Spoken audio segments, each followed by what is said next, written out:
देखिए, सबसे ज़्यादा भड़काने धमकाने वाली बयान जो आपने दिया था, वो जब आपने राज ठाकरे से कहा था। आपने कहा था, तुम खुद को बड़ा बॉस समझते हो, बिहार यूपी आ जाओ, तुम्हें पटक पटक के मारेंगे।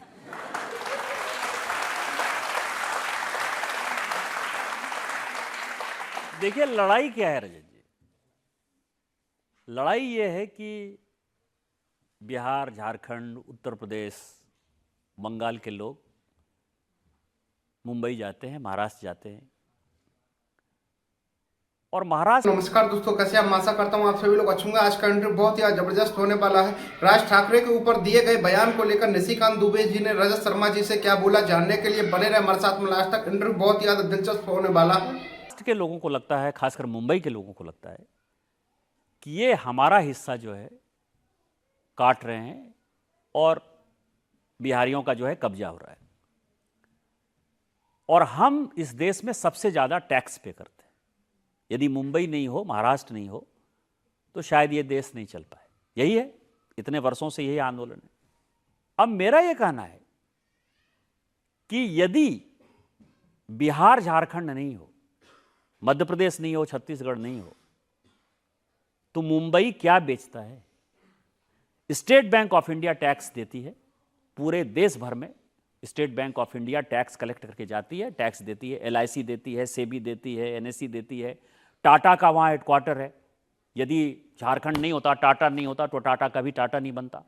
यदि हिंडाल्को नहीं होता, यदि पलामू और चतरा नहीं होता, तो उनको जो है बॉक्साइट माइंस नहीं मिलती। बिरला नहीं होता, डालमिया नहीं होता। आप ये बताइए ना, इतने कोयला है इस देश का, 40 से 45% माइंस और मिनरल्स केवल झारखंड के पास है और पहले बिहार के पास था, मतलब जब हम लोग यूनाइटेड थे। हम राजा हैं यार।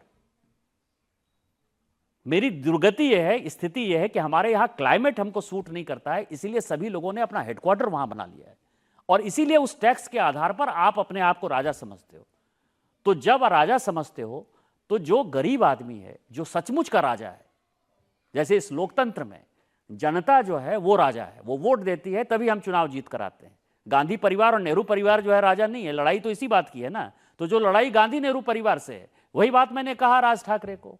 यदि उसको समझ में आया तो आया, नहीं आया तो नहीं आया। नहीं समझ आया, उन्होंने कहा कि मुंबई आओ, डुबो डुबो के मारेंगे। मैं 4 बार मुंबई चला गया। उसके बाद मैं 4 बार मुंबई चला गया और मैं जो है NCP के ही नेताओं से मिला। लेकिन आप तो सुप्रीम कोर्ट को धमका देते हैं। आपने सुप्रीम कोर्ट के बारे में क्या कहा, चीफ जस्टिस ऑफ इंडिया के बारे में क्या कहा, वो सुन लीजिए।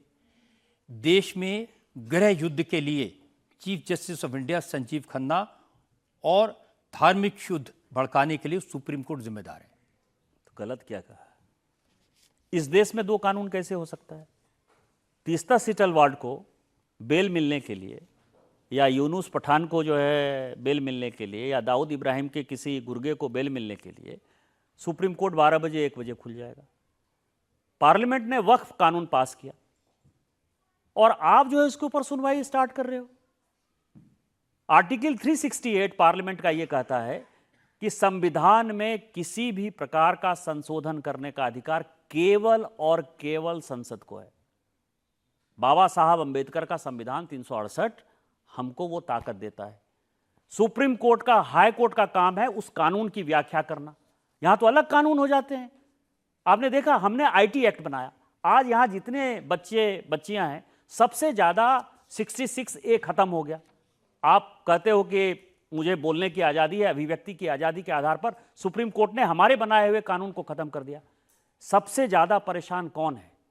महिला, बच्चे, ग्रामीण लोग जो कि डिफेंड नहीं कर सकते। हमारे जैसे लोगों के ऊपर कोई असर नहीं पड़ता है। हमारे पास तो भारत सरकार का कानून है। 1 मिनट में हमारे खिलाफ कोई फेसबुक में, X में कोई चीज छपेगा, वो तुरंत फैक्ट चेकिंग में आएगा और खत्म हो जाएगा, उड़ जाएगा। लेकिन इन बच्चियों का क्या होगा? इनका क्या होगा? तो सुप्रीम कोर्ट यदि उसके बाद जाएगा, तो वक्फ के बाद क्या हुआ कि मालदा और मुर्शिदाबाद से मुसलमानों ने इतना आतंक फैलाया कि मेरे यहां कॉन्स्टिट्यूएंसी में 4000-5000 लोग भाग के आ गए कि सारे हिंदुओं को भगा दिया जाएगा। उनको दिन रात मुझे खाना पहुंचाना था।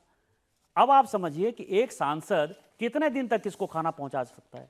तो मैंने ये बात उनको बताने की कोशिश की। यदि मैं गलत बोलता, 6 पेज का जजमेंट दिया मेरे ऊपर, 6 पेज खर्चा किया लेकिन ये नहीं कह पाए कि मैंने उनके लिए कोई गलत शब्द कहा। मेरे ऊपर कोई केस चालू नहीं हो पाया और मैं आज भी अपनी बात पर कायम हूं कि मैंने जो कहा वो सही कहा और जनता के लिए यदि मुझे जेल भी जाना पड़े तो मुझे कोई परेशानी नहीं। उन्होंने क्या कहा?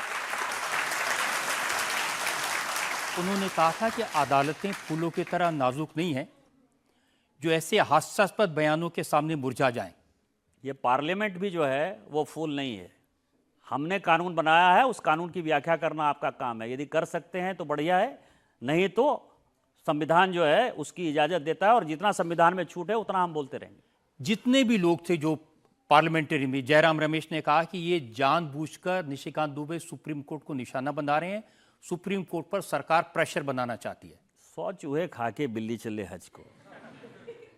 पूरे के पूरे हाईकोर्ट के जजमेंट के आधार पर इमरजेंसी लागू हो गई। रजत जी आप भी जेल गए हैं 75 से 77 तक। स्वर्ण सिंह की कमेटी की रिपोर्ट बनाकर आधा से ज्यादा संविधान का सारा आर्टिकल खत्म कर दिया, राष्ट्रपति के अधिकार को खत्म कर दिया, 16 जज को बाईपास करके चंद्रचूड़ को जो है चीफ जस्टिस बना दिया, जस्टिस HR खन्ना का इस्तीफा हो गया। ये इस कांग्रेस से जो है मुझे सर्टिफिकेट की आवश्यकता है। न्यायपालिका पर हमारी पार्टी को भरोसा है और न्यायपालिका जो कहती है हम उसको करते हैं। कांग्रेस का बात जो है मैं ना सुनता हूं ना जनता को सुनना चाहिए। आज ये इंप्रेशन जाता है कि निशिकांत दुबे सुप्रीम कोर्ट को धमका सकते हैं। नहीं धमका, मैंने तो अपनी बातें सही परिप्रेक्ष्य में कही। सुप्रीम कोर्ट को कौन धमका सकता है? न्यायपालिका के ऊपर तो सबको भरोसा है। मैंने केवल इतना कहा कि भारत का संविधान यदि कोई कानून बनाता है तो उसका सम्मान करिए। 377 उन्होंने खत्म कर दिया, 66A उन्होंने खत्म कर दिया, रोज NGT बन गई। आप देख रहे हैं, आपको किस संविधान ने यह अधिकार दे दिया कि NGT एक बनना चाहिए?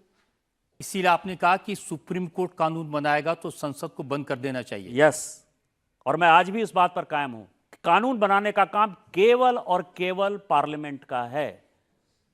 सुप्रीम कोर्ट का काम उसको केवल एक्सप्लेन करना है कि कानून में क्या लिखा गया है, यही उसको बताना है। सुप्रीम कोर्ट का काम कोई कानून बनाना देखिए, आपके लिए उन्होंने कहा है सुप्रीम कोर्ट ने सांप्रदायिक नफरत फैलाने की किसी भी कोशिश, हेट स्पीच को लोहे के हाथों से निपटेंगे। तो केस करवा देते ना, इतना लिख कर ही क्यों छोड़ दिया? मैं आशा करता हूं आपको इंटरव्यू पसंद आया होगा। ऐसे इंटरेस्टिंग और धमाकेदार इंटरव्यूज देखने के लिए हमारे चैनल को सब्सक्राइब करें, वीडियो को शेयर करें। मिलते हैं ऐसी एक और धमाकेदार इंटरव्यू के साथ में।